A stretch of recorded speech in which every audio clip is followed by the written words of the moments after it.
So as you know, Valley Electric entered into a binding agreement to sell its 230 kV assets to Grid Alliance, and that sale is proceeding forward. Right now we're caught up in some of the changes that are happening in Washington, D.C.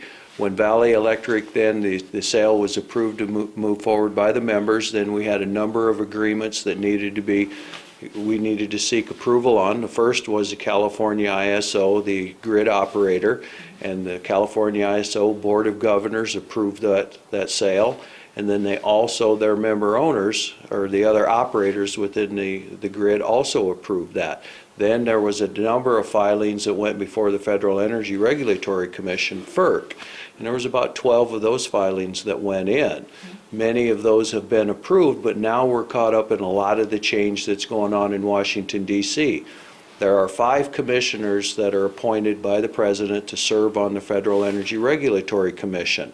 At the end of the year, we were down to 3.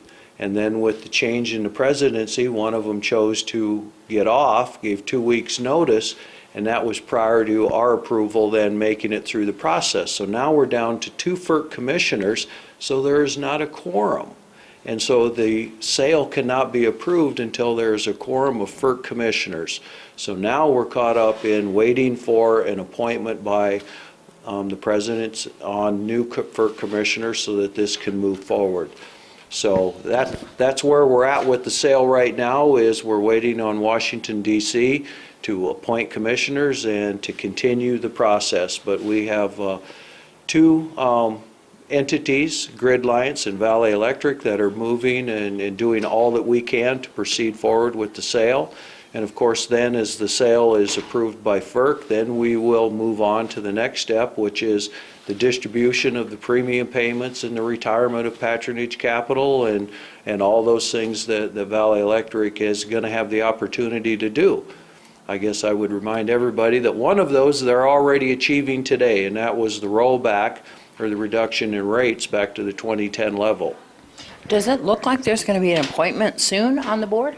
I can't say, but I do know that the President is working on making those appointments, and obviously this is a very important position. Those FERC commissioners not only have jurisdiction over transmission electric assets, but also gas assets.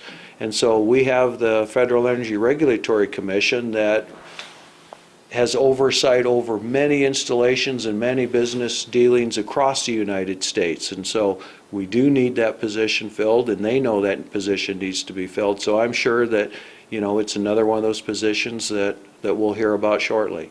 And I'm sure they're getting a lot of pressure from a lot of different entities. Absolutely. Is that the final hurdle? Really it is. That's the final hurdle, because we've had time to work through and receive all the other regulatory approvals and then all the other things that need to be done. And so everybody's enjoying that rollback on their rates right now. Mm-hmm. And then do you know anything about the capital credit retirement right now? Okay, well that will be done then after closing also. So once we see FERC approval, then we'll have the closing, and then that'll allow us to make the premium payment of $579 to each member, and then also the special retirement patronage distribution. You'll keep us posted? We will.